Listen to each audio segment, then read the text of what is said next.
사람들은 꿈이 밤의 그림자라고 말하더군요. 하지만 저에게 밤은 늘 깨어있는 시간이었어요. 특히 새벽 2시. 이 시간만 되면 어디선가 이상하고 기이한 허밍 소리가 들려왔거든요. 처음에는 낡은 집의 비명인 줄 알았습니다. 바람 소리겠거니, 보일러가 오래됐겠거니 씁쓸한 웃음 늙으면 잠이 없어진다지만 저는 이 허밍 소리 때문에 잠을 이루지 못하는 날이 많았어요. 너무나도 익숙해서 오히려 그 소리가 없으면 허전할 지경이었죠. 그런데 오늘 새벽 2시는 달랐어요. 평소보다 더 선명하게, 더 강하게 머릿속을 파고드는 그 소리. 마치 심장이 제 몸 밖에서 쿵쾅거리는 것 같았달까요? 이 불길한 기운이 온몸을 휘감는데 문득 창밖에서 슥, 슥 긁는 소리가 들려왔습니다. 처음엔 고양이인 줄 알았어요. 이 집이 워낙 낡았으니 벽을 타고 올라오는 녀석들이 많았거든요. 하지만 소리는 점점 커지고 빨라졌습니다. 마치 누군가 잔뜩 겁에 질린 채 창문을 찢어발기려는 듯이요. 저는 침대 위에서 몸을 굳혔습니다. 늙은 할미에게 이런 새벽 공포라니 정말이지. 이 나이에도 놀랄 일은 끝이 없구나 싶었죠. 점점 격렬해지는 소리에 더 이상 고양이가 아님을 직감했습니다. 슥, 슥하고 창문을 긁던 소리가 어느새 마치 쇠붙이로 유리를 지그재그로 긋는 듯한 섬뜩한 마찰음으로 변해 있었어요. 날카로운 손톱이 아닌 무언가 단단한 도구를 쓰는 듯한 불규칙하고 억척스러운 소리. 순간 등골에 소름이 쫙 돋았죠. 누구지? 새벽 2시에? 문을 사이에 둔 공포와는 다른 창문 너머의 미지의 존재에 대한 공포가 저를 압도했습니다. 그때였어요. 갈라지고 허스키한 남자의 목소리가 창문 밖에서 들려왔습니다. 제 모든 사고가 일시 정지되는 것 같았죠. 할머니, 할머니, 일어나세요. 위험해요. 처음에는 그저 이 모든 공포가 지어낸 환청인 줄 알았어요. 늙은 할미가 헛것을 본다고 치부해 버리려고 했습니다. 하지만 목소리는 점점 더 절박해졌고 제 이름 없는 할머니 호칭이 아닌 마치 저를 아는 듯한 말투였어요. 저는 용기를 내어 창문에 살짝 얼굴을 붙였습니다. 유리창 너머로 어둠에 잠긴 창백하고 익숙한 얼굴이 보였어요. 야간 편의점 아르바이트를 하는 태양이었죠. 새벽마다 약을 사러 갈 때 혹은 그저 마주칠 때마다 묵묵히 고개를 숙여 인사하던 과묵하고 순한 청년이었어요. 그 아이가 왜 새벽 2시에 제 집 창문에 매달려 있는 걸까요? 태양이는 창백한 얼굴로 창문 너머에서 저를 필사적으로 불렀습니다. 그의 눈은 동그랗게 커져 있었고 이마에는 식은땀이 송골송골 맺혀 있었습니다. 평소의 그림자처럼 조용하던 그 아이의 모습은 온데간데 없었죠. 그 다급함 속에서 저는 설명할 수 없는 위협을 직감했습니다. 저 아이가 이토록 절박한 이유가 분명히 있을 거라 생각하며 제 안의 불길한 기운은 최고조에 달했어요. 그리고 그의 어깨 너머로 스쳐 지나가는 듯한 붉은 섬광을 언뜻 보았던 것 같습니다. 태양이가 그렇게까지 절박한 얼굴을 하고 있는데도 제 머릿속은 온통 그 붉은 섬광으로 가득했습니다. 착시였을까요? 아니면 낡은 눈의 오류였을까요? 하지만 태양의 눈은 분명 뭔가를 보고 있었어요. 그 시선이 향하는 창밖은 여전히 칠흑 같은 어둠이었지만 제 안에서는 직감의 경보가 끊임없이 울렸습니다. 제가 숨도 쉬지 못하고 창백한 얼굴로 그를 마주하자 태양이는 더는 지체할 수 없다는 듯 손짓으로 제게 안으로 들어오라는 신호를 보냈어요. 그의 입술이 움직이는 소리가 들렸고 그 말이 유리창을 뚫고 제게 다가왔습니다. 할머니, 제 말 들으세요. 지금 도망치세요. 아니면 늦어요. 무엇이 늦는다는 걸까요? 무엇으로부터 도망치라는 걸까요? 머릿속에는 수많은 질문들이 폭풍처럼 떠올랐지만 태양이의 눈에 서려 있던 필사적인 간절함이 저의 모든 의문을 삼켜버렸습니다. 그 눈빛은 단순한 겁이 아니었어요. 마치 세상이 끝장나려는 것을 목격한 듯한 형용할 수 없는 공포가 가득했습니다. 저 아이가 거짓말을 하고 있는 것 같지는 않았어요. 이성적인 판단은 마비되었지만 제 몸은 이미 저절로 움직이고 있었습니다. 본능적으로 가장 소중한 것을 챙겨야 한다는 생존의 감각이 저를 지배했죠. 저는 평소에도 베개 밑에 두는 작은 청가방을 움켜쥐었습니다. 그 안에는 돈 몇 푼, 주민등록증, 그리고 돌아가신 남편의 젊은 시절 사진과 제 이니셜이 새겨진 낡은 회중시계가 들어 있었죠. 제 평생의 역사가 담긴 작은 가방이었습니다. 시뮬레이션이라고 했던가요? 세상이 모두 가짜여도 이 가방 속 추억만큼은 진짜였거든요. 이 혼란 속에서 제가 본능적으로 가장 소중하다고 생각한 것이 고작 이것들이었나 싶어 쓴웃음이 나왔지만 그걸 움켜쥐고 있는 제 손에는 희미하게나마 따뜻한 온기가 돌았습니다. 태양이가 제게 외쳤습니다. 서두르세요. 태양이는 창문에서 저를 잡아 이끌었어요. 제 낡고 힘없는 팔뚝을 쥔 그의 손이 덜덜 떨리고 있다는 것이 느껴졌습니다. 20대 총각인 저 아이도 이렇게 무서워하는데 70 넘은 할미는 오죽할까 싶더군요. 저는 겨우 몸을 가누며 비좁은 창문을 통해 밖으로 나왔습니다. 제 어깨에 기댄 태양이의 작은 등에 얼굴을 묻은 채 그가 가리키는 뒷골목을 향해 필사적으로 발걸음을 옮겼죠. 차가운 새벽 공기가 뺨을 세차게 스쳤습니다. 골목길을 비추는 희미한 가로등 불빛 아래 저는 태양의 손에 이끌려 뛰고 또 뛰었어요. 언제 이렇게 전력으로 달려본 적이 있었던가요? 늙고 병든 몸은 한계에 다다르고 있었지만 본능적인 공포가 저를 채찍질했습니다. 제 심장은 목구멍 밖으로 튀어나올 듯이 쿵쾅거렸어요. 바로 그때였어요. 쾅! 하는 요란한 파열음이 제 집 쪽에서 들려왔습니다. 마치 단단한 현관문이 통째로 부서지는 소리 같았죠. 저는 본능적으로 뒤를 돌아보았습니다. 제 눈에 들어온 것은 산산조각난 현관문 너머로 그림자처럼 번개같이 침입하는 몇몇 인물들이었습니다.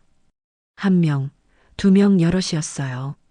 검은 옷을 입은 건장한 체격의 남자들. 그들은 마치 이 집의 지도를 꿰뚫고 있는 듯 망설임 없이 거침없이 안으로 빨려 들어갔습니다. 집을 향해 더 이상 뒤돌아보지 않고 뛰어가고 싶지 않았어요. 저들이 무엇을 하러 온 건지, 왜 저렇게 급박하게 제 집으로 뛰어들어간 건지. 하지만 태양이는 할머니, 지금이에요. 더 빨리요. 라며 저를 잡아 끌었고 저는 이성을 잃은 채 그의 손에 이끌려 그저 달릴 수밖에 없었습니다.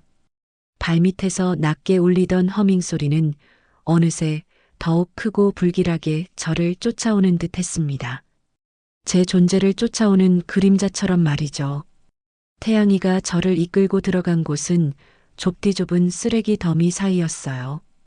불쾌한 냄새가 코를 찔렀지만 지금은 그 어떤 냄새도 느낄 수 없었습니다. 오직 제 집에서 들려오는 듯한 알 수 없는 웅마이너스 웅마이너스 웅마이너스 하는 허밍 소리와 거칠게 몰아쉬는 제 숨소리만이 귀를 가득 채웠죠. 저는 태양이의 작은 등에 얼굴을 기댄 채 심장이 터져버릴 듯한 고통을 억눌렀습니다. 온몸에 흐르는 식은땀이 차가운 새벽 공기에 얼어붙는 것 같았어요. 그렇게 숨죽인 채 쓰레기통 옆에 웅크려 앉아 있었는데 문득 눈앞이 번뜩이는 것을 느꼈어요. 힐끗 고개를 들자 제 집의 2층 창문이 어둠 속으로 완전히 사라지는 것을 보았습니다. 안방 불빛이었어요. 제가 늘 잠들기 전 켜두는, 습관처럼 켜두는 그 불빛. 분명히 켜두고 나왔는데 제 눈이 의심스러웠죠. 제가 방을 비운 지 10분도 채 되지 않은 시간. 저들은 침입한 지 얼마나 됐다고 벌써 제 공간을 자기들의 것인 양 다루고 있었던 걸까요? 이것은 단순한 도둑질이 아니라는 확신이 들었습니다. 단순히 돈이나 물건을 훔쳐가는 것이 목적이라면 왜 불을 끄는 걸까요? 왜 그렇게 난폭하게 현관문을 부쉈을까요? 마치 이 집에 없는 것을 찾는 듯한, 혹은 이미 알고 있는 어떤 것을 확인하려는 듯한 느낌이었습니다. 태양이는 제 떨리는 어깨를 살짝 눌렀습니다. 그는 이미 이 모든 것을 알고 있었던 것일까요? 제가 믿을 수 있는 사람은 이 아이밖에 없었습니다. 온몸에 소름이 돋아났습니다. 차가운 새벽 공기가 제 잠옷 틈으로 스며들어왔지만 더 이상 추위를 느낄 수 없었어요. 공포가 온몸을 마비시킨 것 같았죠. 태양이는 더 이상 지체할 수 없다는 듯 다시 제 손을 잡고 쓰레기 더미 사이를 빠져나왔습니다. 골목 끝 희미한 가로등 불빛이 드리워진 곳에 다다르자 새벽의 스산한 기운과 함께 시원한 바람이 얼굴을 스쳤습니다. 그 바람 속에서 저는 희미한 희망을 느꼈죠. 이 모든 악몽이 곧 끝날지도 모른다는 하지만 태양의 얼굴에는 여전히 비장함이 가득했습니다. 그의 손은 제 손목을 잡고 있었지만 떨리고 있지 않았어요. 오히려 단단하고 결의에 찬 느낌이었습니다. 할머니, 이제 거의 다 왔어요. 제가 말씀드릴게요. 그의 목소리는 차분했지만 어딘가 결심한 듯한 단단함이 서려 있었습니다. 저는 고개를 끄덕였어요. 더 이상 도망만 다니는 것은 싫었습니다. 제 집에서, 제 인생에서 대체 무슨 일이 일어나고 있는 건지 알아야만 했습니다. 바로 그때였어요. 저 멀리서 서서히 다가오는 검은색 승용차 한 대. 불빛이 어렴풋이 빛나는 제 집 앞에서 멈춰 섰습니다. 차 문이 열리고 두 명의 인물이 내리는 모습이 희미하게 보였어요. 익숙한 실루엣 설마 하는 마음으로 눈을 비볐지만 그들의 모습이 점점 선명해질수록 온몸의 피가 거꾸로 솟는 기분이었죠. 그 순간 태양이가 제 팔을 붙잡고 나지막이 말했습니다. 할머니, 저 사람들이 어머니와 형수님이에요. 어머니와 형수님. 그들의 목소리가 아직도 제 귀에 맴도는 듯 했습니다. 아니, 왜 내 아들과 며느리가 새벽에 남의 집을 부수고 침입하는 도둑들처럼. 그들은 내 집에서 무엇을 하러 온 걸까요? 무엇을 찾고 있는 걸까요? 제 몸은 주체할 수 없이 떨려왔습니다. 무서움 때문이 아니었어요. 배신감과 함께 밀려드는 차오르는 분노 때문이었습니다. 어머니와 형수님이라는 태양이의 말은 제 몸 안의 모든 피를 얼어붙게 만들었습니다. 제 몸은 차가운 새벽 공기 속에서 격렬하게 떨려왔지만 그것은 추위 때문이 아니었습니다. 너무나도 끔찍한 현실이 저를 덮쳐왔기 때문이었죠. 제 뱃속으로 10달 품어 낳은 아들, 며느리라고 부르며 온갖 정성을 쏟았던 그 여자가 저에게 어떻게 이런 짓을. 가슴이 미어지는 것 같았습니다. 이 모든 게 꿈이기를 바랐지만 싸늘한 공기와 제 손에 잡힌 가방의 무게가 이 모든 게 잔혹한 현실임을 증명하고 있었죠. 지난 몇 달간의 일들이 마치 파노라마처럼 머릿속을 스쳐 지나갔어요. 몇 달 전부터 준노 아들과 미라니 며느리가 부쩍 요양병원 이야기를 꺼냈던 것. 혼자 계시면 위험하시니 좋은 곳에서 편안하게 지내시는 게 어떻겠냐며 끊임없이 저를 설득했죠. 아들의 차가운 눈빛과 며느리의 위선적인 미소는 제가 지금껏 겪었던 작은 마찰들이 단순한 고부 갈등이 아니었음을 깨닫게 했습니다. 그들은 저를 병들고 노쇠한 짐덩이로 보았던 거죠. 특히 최근 들어 미란이가 제 옛 추억이 담긴 회중시계와 사진을 유난히 자세히 보며 어머니, 이 시계 참 오래됐네요. 귀한 물건인가요? 라고 캐물었던 일. 그리고 준노가 제가 자리를 비운 사이 제 서랍을 슬쩍 살펴보는 듯한 느낌이 들었던 것까지. 그 모든 것이 퍼즐처럼 맞춰지는 순간 저는 오직 분노로 온몸이 타오르는 것 같았습니다. 그 모든 행동이 제 물건이 아닌 제 어떤 것을 찾기 위함이었다니. 이들은 제가 늘 세상은 시뮬레이션이다라고 중얼거리는 것을 듣고 혹시 착각했던 것일까요? 아니면 그들이 정말 알고 있는 걸까요?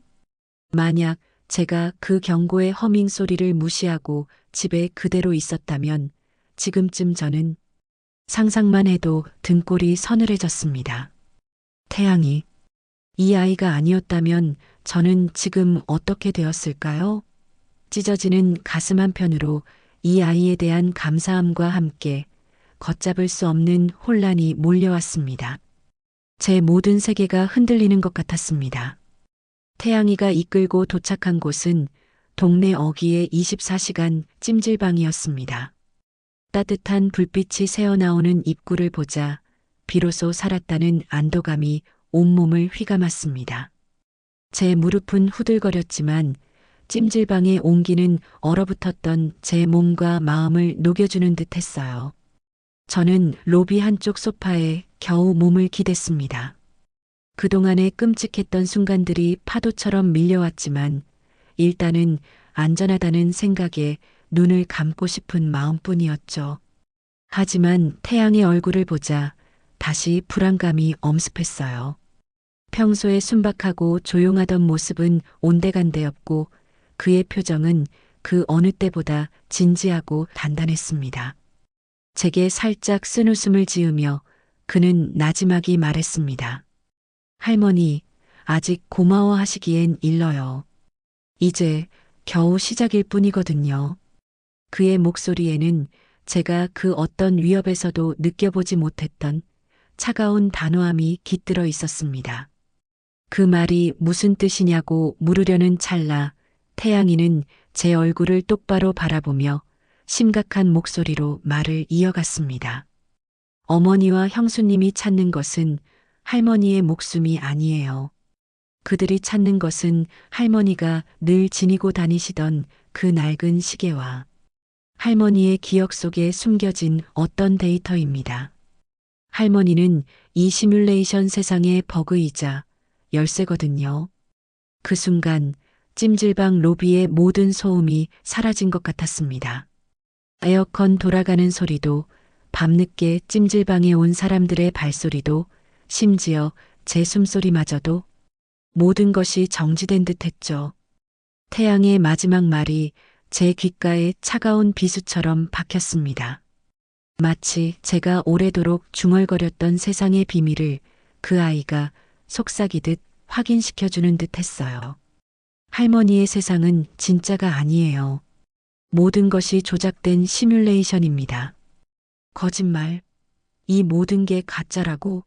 내가 살아온 70년의 세월이 내 아들과 며느리 모두가 거짓이란 말인가요? 온몸이 산산이 부서지는 고통이 밀려왔습니다. 제가 믿어왔던 모든 것이 허상이라는 진실 앞에서 저는 다만 절규할 수밖에 없었습니다. 어릴 때 천진난만했던 시절에 바라본 세상이 진짜 세상이며 나이를 먹으면서 교육과 대중매체로 쇠뇌되고 사회화된 사람들의 가짜 세상인 것, 그리고 진실한 자신을 잃어버리고 거짓과 탐욕의 세상에 살고 있다는 것을 깨닫게 되었습니다. 자신이 더 우월한 존재가 되고자 그리고 남들보다 더 많이 가지고자 하는 마치 동물의 생존 본능 같은 세상은 가짜 세상입니다. 진짜 세상은 평온하고 사랑이 넘치는 곳이죠.